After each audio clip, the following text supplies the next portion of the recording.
mentioned Behemoth, and so in the live chat, there's a lot of discussion going on about Behemoth and also Leviathan. And so I've had Dr. Dan Biddle, who I know you're friends with as well. I've had him on numerous times, and one of the presentations he gave for us had to do with dinosaurs and man coexisting. And so he had a slide up that broke down all the differences and similarities between a sauropod dinosaur, an elephant, and a hippo. And the only animal that fit the description in its entirety that is given to us in Job with Behemoth is a sauropod dinosaur. But the one objection, David, that I've heard from the old Earth creation crowd is, okay, it does say tail like a cedar. And we understand that cedar trees are massive. And specifically in Lebanon, from my understanding, I'm not a tree expert, from my understanding, they look to cedar trees as being these massive, majestic things, right? And so with the old Earth creationists, they'll say, well, by cedar, it means the way the cedar moves in the wind, or even a branch. You know, the way a little branch will move back and forth, and you see the elephant's tail moves back and forth. And so they try to reinterpret what that's saying by saying, well, it's not really speaking to the size of the tree, but just the way it moves. I want to give my response, and I'm curious what you would think.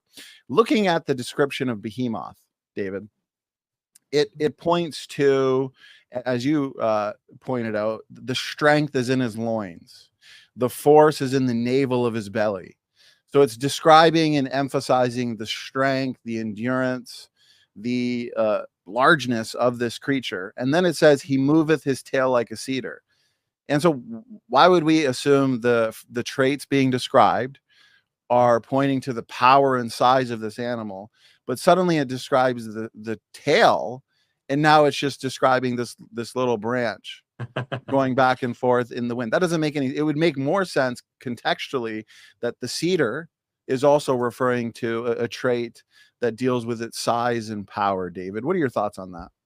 Yeah, that it makes a lot of sense, Donny. But also, I just might add that if this is the chief among beasts, right?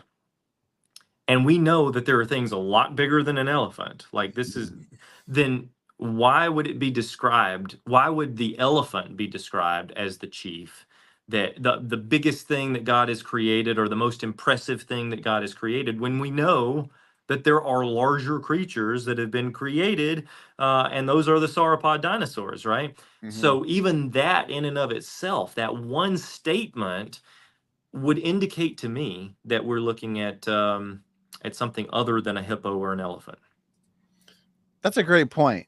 So to interpret Behemoth as being either a hippo or an elephant, even though we understand just through fossils that there have been beasts that exist on this planet that are much larger than a hippo and an elephant, you'd have to be coming to that text with evolutionary and old Earth presuppositions to conclude, well, it can't be a sauropod dinosaur because we know, according to them and their presuppositions, that we did not live with dinosaurs. Is that right, David? Correct. You again, it's I hate to use the word, eisegesis, but it really is in putting your own interpretation into the text to kind of fit your narrative, instead of looking at it kind of as it is stated in the text. And I think it's far more plausible. I'm not saying that it has to be a sauropod. Hey, maybe next year we dig down 2 levels in Argentina, and instead of finding the titanosaurian sauropod, we find some other creature that was twice the size of that, right? But I am saying that right now, that is by far the more scientifically plausible option. Amen. And another point being discussed in the chat has to do with Leviathan and how the text describes this beast. And there's been many interpretations in the young Earth creationist camp as to what a Leviathan could have been, maybe a Spinosaurus or one of those massive alligators or crocodiles that we find in the it's hard to say, right? Because there's so many extinct creatures that we haven't dug up, as you've pointed out. But a lot of the critics, they'll scoff at this idea that it may have been able to breathe fire. But I've pointed to, and I wonder what your thoughts are, David, the reality or existence of bombardier beetles that are able to shoot out a hot chemical spray. And that's Absolutely. all scientifically understandable based on the nature on how it's able to do that. So it's not that far-fetched to believe there's some extinct creatures that could do something similar, except with fire. Right? Even if it was a chemical reaction, that then there was one secondary component, a lighter or an igniter, that would have ignited these chemicals, creating a flame as it exited its mouth. We don't completely understand that, and I don't think we actually know for sure what that creature is yet. But Right. instead of saying that it's a fairy tale, um, it is 100% possible, based on what we know uh, about the variety of creatures that are there in the paleontological record. And the whole concept of this, again, is pointing back to the idea that if the Bible is just a collection of myths, of fairy tales written by ancient goat herders over thousands of years, then those goat herders would not have known about these scientific principles that we've just gone over. Right. But here's where I agree with the atheist. The Bible is a collection of articles, of papers written by goat herders, by poets, by kings, by people who weren't scientific.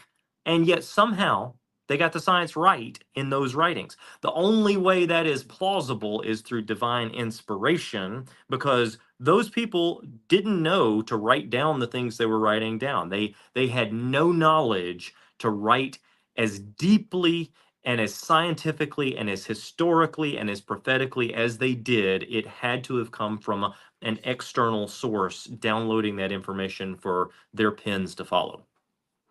Amen. That's such a great point. The authors, the inspired authors of the Bible, did not have PhDs in genetics, biology, paleontology. They were not geologists. And yet we find so many, as you've demonstrated, just a few, so many incredible scientific truths in the Bible. It's not wrong on anything science related. One last point on Leviathan. I did some research just looking at the conventional literature on the possibilities of a creature, an extinct creature, being able to breathe fire. And even secular scientists were admitting that, yeah, it's possible. Here's how. And they lay out the science behind it. And so it's not something out of a fairy tale or far-fetched. It's possible even according to secular scientists, brother. Amen. Yep.